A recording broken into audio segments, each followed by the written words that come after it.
Hello viewers, চলে AC আবারও একটি নিউজ নিয়ে। পরিচালকের সঙ্গে নতুন প্রেমের গুঞ্জন, মুখ খুললেন শ্রাবন্তী। এখনও আদালতে ঝুলে আছে তৃতীয় স্বামী রোশন সিংয়ের সঙ্গে টলিউড অভিনেত্রী শ্রাবন্তীর ডিভোর্স মামলা। এর মধ্যেই গুঞ্জন ওঠে শ্রাবন্তী নাকি মন দিয়েছেন দেবী চৌধুরানীর পরিচালক শুভ্রজিৎ মিত্রকে। এবার সেই গুঞ্জন নিয়ে মুখ খুললেন অভিনেত্রী।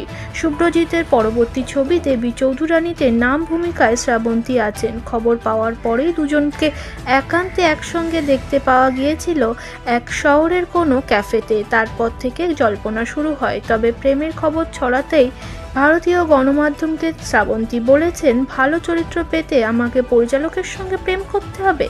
আমার কি নিজের কোনো যোগ্যতা নেই? খারাপ লাগে যে এত বছর কাজ করার পরেও এসব অবঞ্চিত কথা শুনতে হয়। তিনি বলেন, পরিচালক হিসাবে শুভ্রজিৎ দাকে আমি সম্মান করি। উনি আমার থেকে অনেক বড়।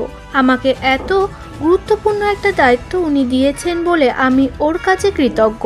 নিজের 100% দেওয়ার চেষ্টা করছি চরিত্রটায়। শ্রাবন্তী 2003 সালে পরিচালক রাজীব কুমার বিশ্বাসের সঙ্গে প্রথম বিয়ে করেন এবং বিয়ের 8 বছর পর ডিভোর্স হয়ে যায় দুজনের। তারপরে তিনি 2 বছর প্রেমের পর গলায় মালা দেন মডেল কৃষাণ রোজের সঙ্গে 2017 সালে, কিন্তু সেই বিয়ের মেয়াদ ছিল মাত্র 1.5 বছর। 2019 সালে ডিভোর্স হাতে পেতে না পেতেই সংসার বাঁধেন জিম প্রশিক্ষণ রোশন সিংয়ের সঙ্গে। এরপর মাসখানেক যেতে না যেতেই অশান্তি শুরু।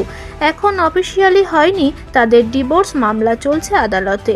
খোরপোশ চেয়েছেন মাসে 7 লাখ টাকা। আপাতত খোরপোশের মামলায় স্টে অর্ডার দিয়েছে আদালত।